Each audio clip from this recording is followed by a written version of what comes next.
विमल वंश में एक अनुचित काम होता है कि बंधु विहाय बड़े अभिषेकु, सभी छोड़ करके छोटे भाइयों को केवल बड़े को राजा बनाया जाता है। विमल वंश यह अनुचित एक बंधु विहाय बड़े अभिषेकु।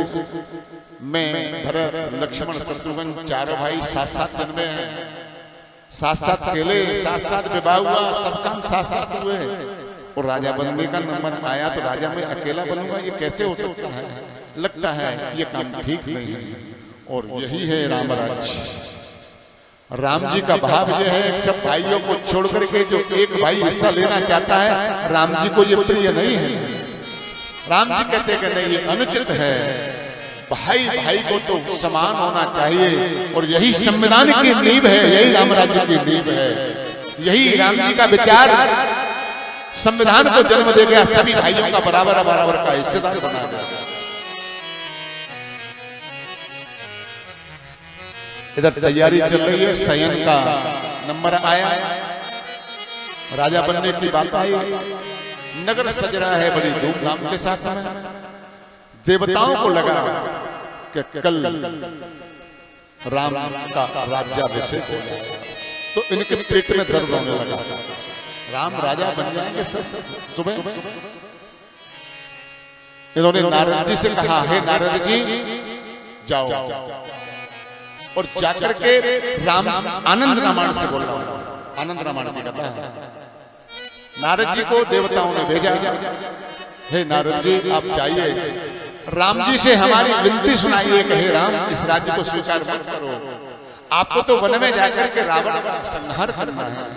आपका अवतार अयोध्या का राजा बनने के लिए नहीं, आपका अवतार तो गरीबों को गले लगाने के लिए हुआ है, आपका अवतार तो जटायु को गले लगाने के लिए हुआ है, आपका अवतार तो केवट को गले लगाने के लिए हुआ है, आपका अवतार तो सबरी को गले लगाने के लिए हुआ है। इसलिए हे राम, आपको रावण का संहार करना है, आप राजा मत बने। नारद जी आए राम जी के पास और देवताओं की बात राम जी को सुना दी। हे राम जी, आप इस राज्य को स्वीकार मत करें, मुझे देवताओं ने भेजा है, आपका जो अवतार हुआ है वो राक्षसों का संहार करने के लिए हुआ है। बस मैं 10 मिनट में आरती करा रहा हूं, यदि आपके पास में ज्यादा काम न हो तो 10 मिनट के लिए बैठ जाइए, क्योंकि कथा का प्रसाद आरती, और आरती का जो फल है वो प्रसाद होता है। केवल 10 मिनट में आरती कराना। आज बरसात हो गई, इसके कारण थोड़ी कथा विलंब से लेट हुई, कथा को तो कहना पड़ेगा, नहीं तो मुझे कथा काटनी पड़ेगी। नारद जी चले गए और इधर नगर में मंथरा निकल करके आई। मंथरा ने देखा नगर सज रहा है, नगर को सजता हुआ देख करके पूछा, ये नगर कैसे सज रहा है? किसी ने कह दिया कि कल राम राजा बनेगा। जैसे ही सुना मंथरा को, एक कथा है, देवताओं ने सरस्वती माता को भेजा कि जाकर के बुद्धि बदलो किसी की, राम का राज्य न हो पाए। तो मंथरा की बुद्धि पर आकर के ये सरस्वती बैठ गई, और ये मंथरा आई नगर में, देखा नगर सज रहा है, पूछा क्यों सज रहा है? कह दिया राम का राज्याभिषेक होगा। सरस्वती माता ने बुद्धि को बिगाड़ा, लौट करके आई, कैकेयी से कहा, मुंह फुला करके आई। कैकेयी ने पूछा क्या बात है मंथरा, तेरा आज मुंह क्यों फूल रहा है? बोलिए कुछ नहीं। क्या बात है? मेरा पुत्र राम ठीक है। सबसे पहले राम को पूछा, ये कैकेयी का राम का प्रेम देखते, मेरा पुत्र राम ठीक है, महाराज दशरथ ठीक है, और मेरे सभी पुत्र ठीक हैं। कह दिया आज राम के लिए कुशल है, उससे ज्यादा कुशल और किसकी हो सकती है? क्या हुआ कि कल राम राजा बनेगा। जैसे ही सुना कैकेयी ने कल राम राजा बनेगा, उतार करके गले का हार पहना दिया। मंथरा पकड़िए हार, तूने आज मुझे इतना अच्छा समाचार सुनाया है, मेरा पुत्र राम कल राजा बनेगा। हे मंथरा, मांग तू और क्या चाहती है? मांग तू, मांग जो तुझे चाहिए, ये मंथरा देने के लिए तैयार है। ये मंथरा, ये है कैकेयी। मांग मंथरा, मांग तू क्या चाहती है? ये कैकेयी है। राम का प्रेम कैकेयी से देखिए।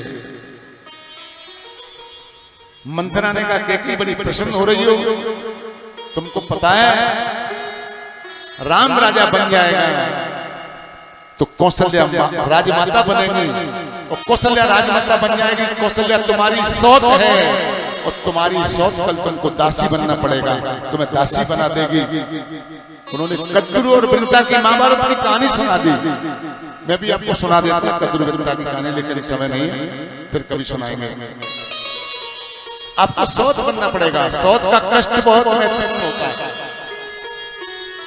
कैकेयी ने सुना, कैकेयी ने कहा बेहया बेशरम घर फोड़ी, शर्म नहीं है तुझको, कैसी बात करती है, मैं तेरी जीभ निकलवा करूं। मंत्र थर थर थर कांपने लगा। देवताओं ने स्वर्ग में देखा कि सरस्वती मैया आज मंथरा की जीभ पर बैठी है, लेकिन ये कैकेयी का कुछ नहीं बिगाड़ पाई। और सच है, अरे एक सरस्वती की क्या, अगर 1000 सरस्वती भी आ जाए तो उस कैकेयी की ये बुद्धि को बिगाड़ सकती है।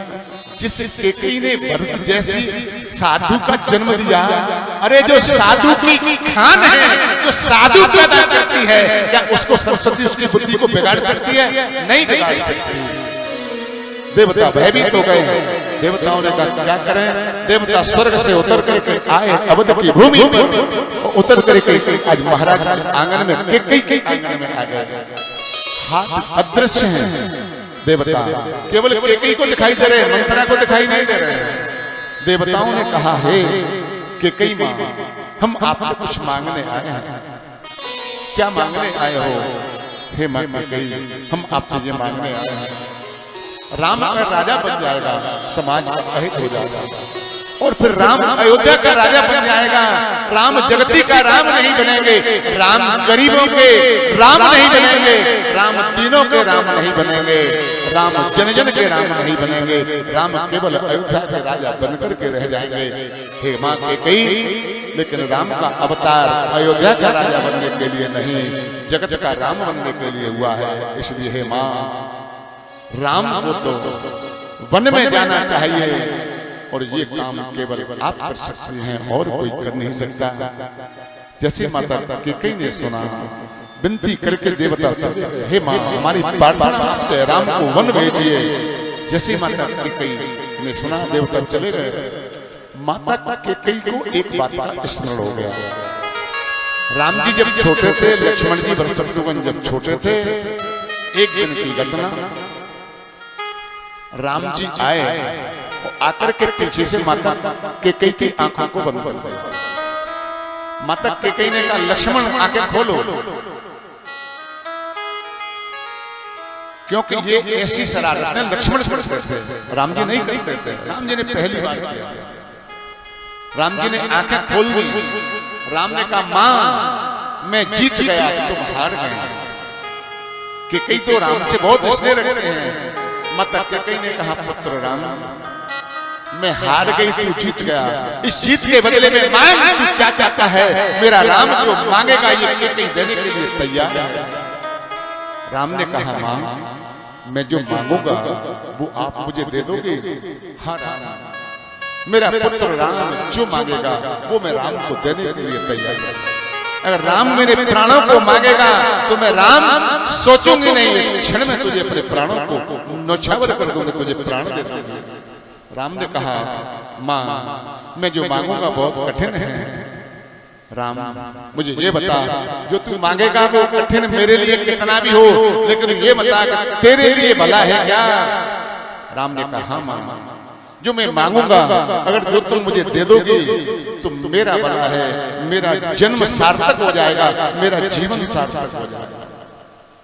कैकेयी ने कहा पुत्र राम यदि ऐसी बात है तो मांग पुत्र, तू क्या मांगना चाहता है? हे राम जो तू मांगेगा वो देने के लिए तैयार है। आज राम ने चरणों को पकड़ लिया कैकेयी के और कहा मां अगर मैं मांगूंगा तेरी मांग का सिंदूर बढ़ सकता है। मां मेरे पिताजी ये संसार छोड़ करके जा सकते हैं, और मां संसार में तुझे कलंक मिल सकता है। कैकेयी की आंखों में आंसू आ गया।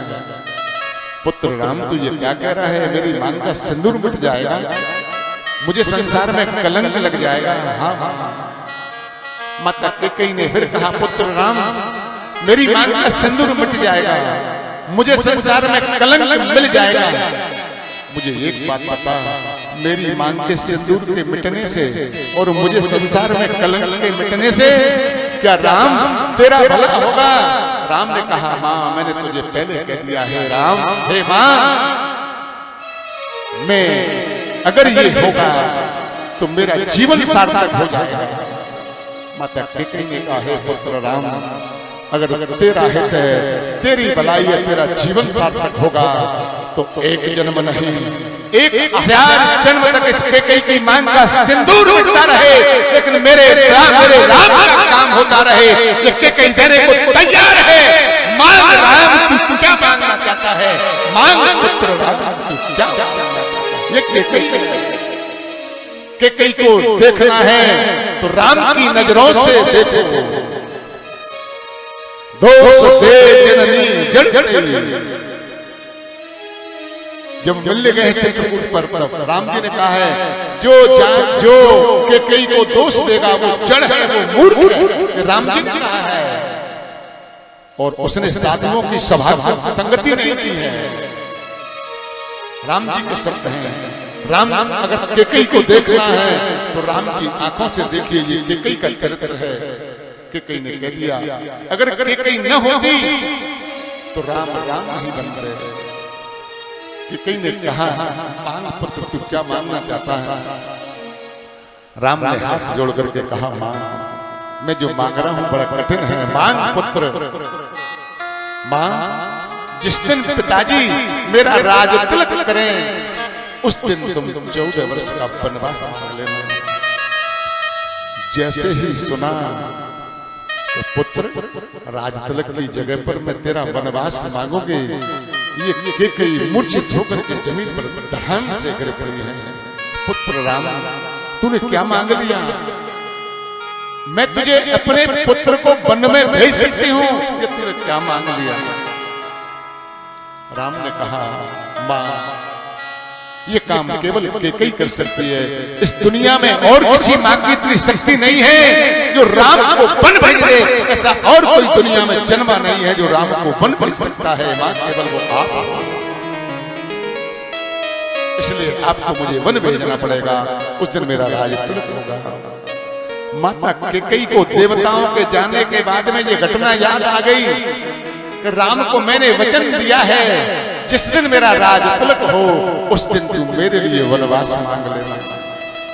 और राम ने यह भी कहा है, मां मुझको जन्म देने वाली मां तो कौशल्या है, लेकिन हे मां कैकेयी जिस दिन तुम मुझको वनवास मांग लोगी तो एक अयोध्या के राजकुमार के रूप में जन्म देने वाली मां कौशल्या है, लेकिन जगत का राम, जन जन का राम, गरीबों का नाम और सबरी का राम बनाने वाले राम को जन्म देने वाली मेरी मां कैकेयी होगी। हे कैकेयी तू मुझे माता, तू भी मेरी मां बन जाएगा।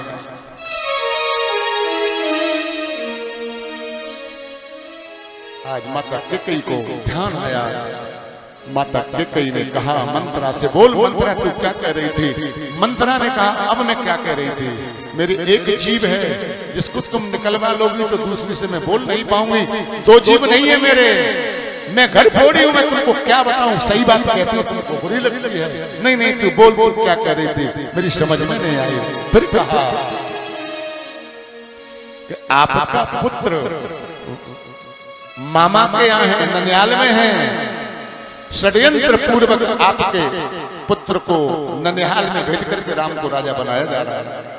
क्योंकि दर्शक को पता है कि वो आपसे प्रेम ज्यादा करते हैं। अगर वो कौशल्या के पुत्र को राजा बनाते तो अगर यहाँ भरत होता, आप मना कर देते तो भरत राजा बनता। इसलिए षड्यंत्र है, ननिहाल में भेज दिया भरत को और राम को राजा बनाया जा रहा है। और पता है एक पखवाड़ा हो गया, 14 दिन निकल गए, पूरे 14 डेज 14 दिन निकल चुके हैं। बहुत बड़ा षड्यंत्र है। क्या करूं? करने को तो बहुत कुछ है, तुम करना चाहो तो बोल, मैं करने के लिए तैयार हूं। तू कहे मैं कुएं में गिर पड़ूं, तुम्हें मैं अग्नि में जल जाऊं,